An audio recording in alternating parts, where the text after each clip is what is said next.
welcome to a special episode of Go Bold, brought to you by Revlon. Today our contestants are in for quite a surprise. I'm inviting them to a good old-fashioned slumber party. It's about getting to know each other better. So get ready. It's time to get real.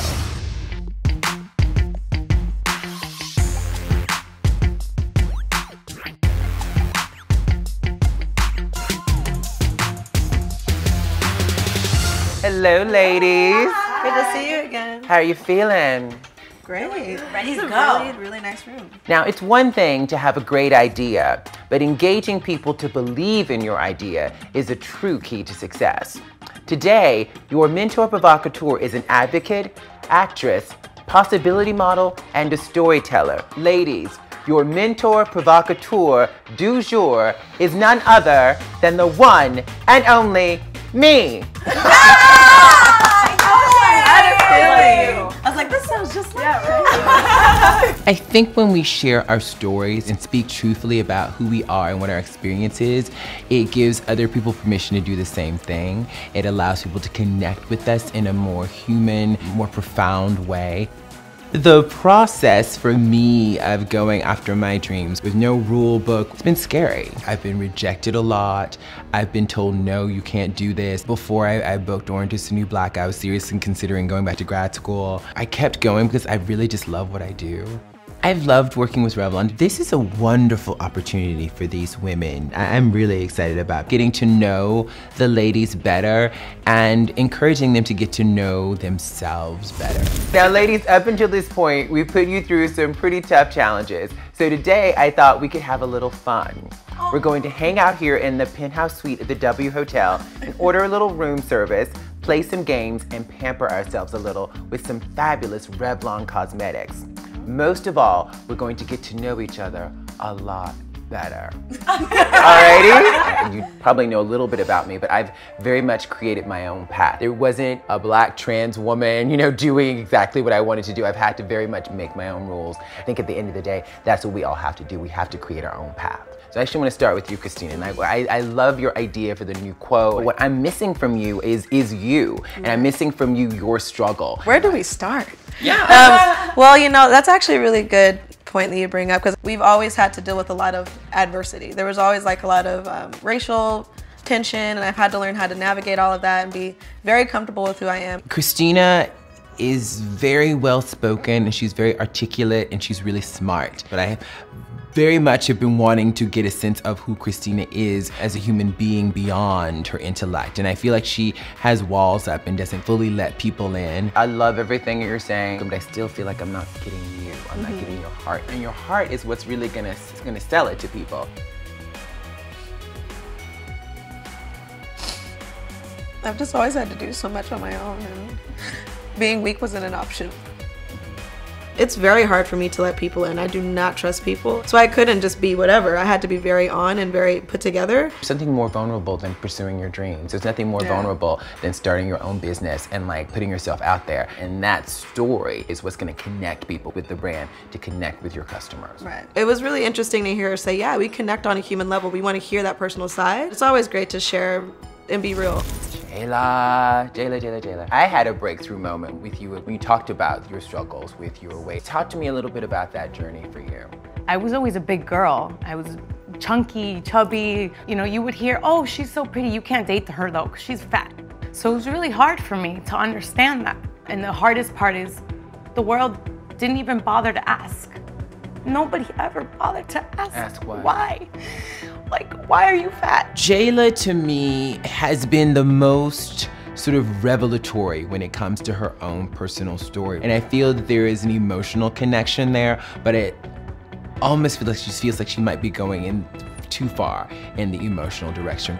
We figured out at one point that I had a thyroid problem. Everybody was just like, well, this is who you have to be. This is what you need to look like. And I said, I don't care what anybody in this world says. I am beautiful. And from then on, I was happy with who I was for once in my life. Because you made a decision internally and said, I'm gonna be happy. I wasn't gonna let anybody bully me anymore. One of the things you have to do is let people see the struggles and the pain and the hurt you've been through. What you consider a weakness might be strength for somebody else. Hey, Bridget. I feel like your brand is is really clear, and I feel like your customer is really clear. Bridget is really interesting to me, and I find her really to be visionary in a lot of ways, but sometimes her presentation gets a little wonky. What I've been concerned about is when it's time for you to talk about it. What happens in those moments for you? It definitely takes me a minute to calm down. It's like I want to vomit out what's in my head, passion-wise, and it's like almost overwhelming. A couple challenges ago, Laverne kind of came down on me, and it changed the way that I have been since. She's definitely somebody that I want to learn from, and since I feel comfortable with her, it makes it almost easier. As I've been doing these things on the show, I feel I've been getting better with saying what is coming out of my head. You're doing it right now, and it's really clear, and I got you, and we're connecting, and it's there. It's always nice to connect on another level with the girls, as opposed to every other time when there's like somebody up there. I feel like there's like lights and pressure all over me, and I'm like, ah! Thank you so much, ladies, for your honesty during this, and I hope you've enjoyed getting real together as much as I have. But there is a challenge today. We're playing Two Truths and a Lie.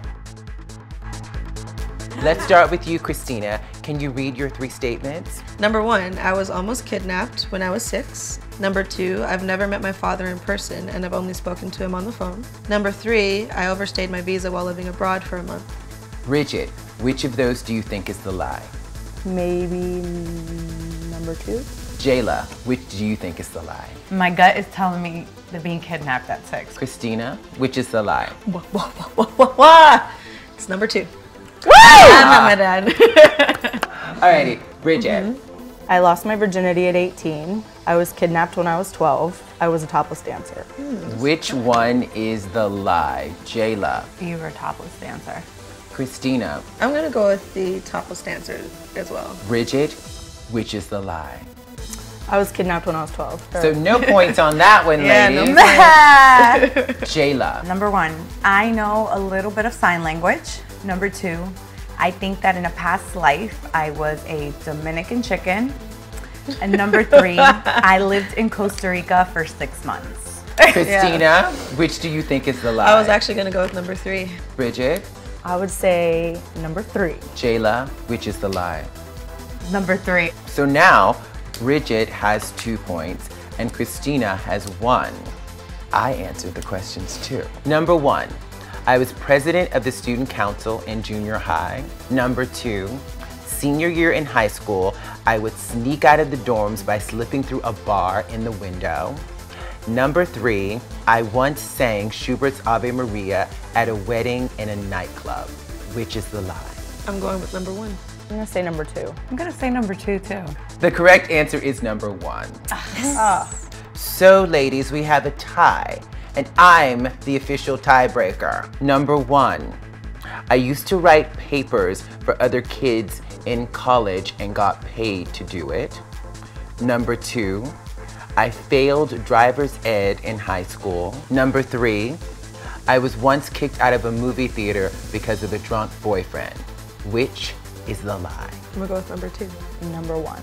Number 1. And the lie is number 2. Christina wins! Finally! Wait a minute, me? I won? Finally? Like after all these challenges, hooray! Since we're in this lovely suite at the W Hotel, you get the suite for the night. Whoa! Awesome! I love hotel rooms. I have an obsession with wanting to stay in a hotel room. I live in New York City, and it's ridiculous for me to go into a hotel in New York City when I live here. That's just absurd.